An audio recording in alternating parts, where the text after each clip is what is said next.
So I did some connected speech yesterday with my class. A little bit about my class. They are preparing for their IELTS exam. I have a mixture of levels in the class from B1 until C1. Yesterday we did a listening exercise. It was the section 4 from the IELTS listening test, and they found it quite difficult to pick up the right words to put in the gaps. I find that sometimes, because the speakers might have certain pronunciation features, because we do use natural language in the IELTS exam, there was a lot of weakening of vowels, and then these changes in sounds with assimilation and elision made it quite difficult for them to choose the right word to put in the gaps. So yesterday I decided to focus on connected speech straight after that listening test. First thing I did was I had recorded one of my colleagues with a very short phrase. She had to say it very slowly, then a little bit faster, and then really fast. The phrase was, "I want to go to school." So I played it for everyone in the class, and they had to tell me what was going on in each of them, which one sounded natural, which one didn't. The first one, that was the very slow one, so it sounded a bit like "I want to go to school." One of the students said it sounded like someone was reading, and it didn't sound very natural. The second one was "I want to go to school," so it was just the two that was shorter. They said it sounded a bit like a non-native speaker trying out connected speech, or trying to make it sound faster. And then the last one was the "I want to go to school," which of course every student went, "Oh teacher, so difficult." Anyway, so I started off with that, and then I had a few examples on the board, like "What's your name?" and "What's your number?" T for two, fish and chips. So I had them all doing it individually, so drilling it individually. With my shyer students, I basically used mumble drill. I'm not sure if I did it correctly, but I sort of went, "What's your name? What's your name? What's your name?"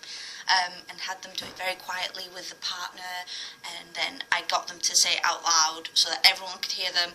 I did some choral drilling and some whisper drilling with some of them.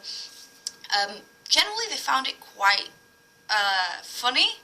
They really enjoyed it. A lot of them were laughing. I think the main part for me was that some of them, because it was near the end of the day, so it was at about 5:30, a lot of them were falling asleep. So this kind of woke them up, so that was great.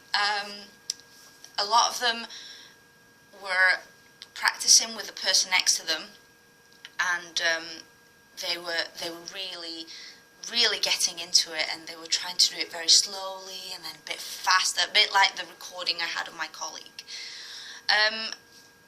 After the few sentences I had on the board, I actually used an exercise from the Pronunciation Games book by Mark Hancock. It's one of my favourite books for pronunciation. The thing I used was Dictation Computer. I don't know if you can see that. Yeah. So basically, there are two columns, and they help the students understand what's the question and what the weak form is. So the first one says, "I'll ask her if she wants to come." So the question was, "You'll ask who?" because it sounded like Alaska, like the state. So "I will ask her." So they found that quite challenging.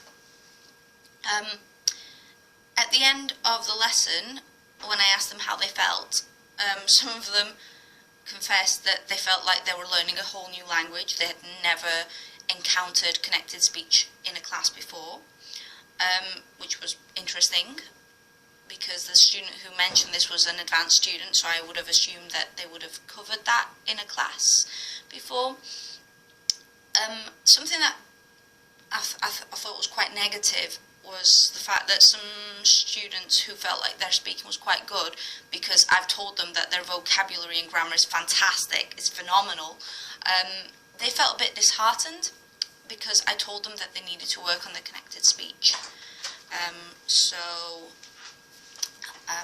But yeah, what I'd do differently next time is probably start them off with a phonemic chart and then slowly get into connected speech, I think.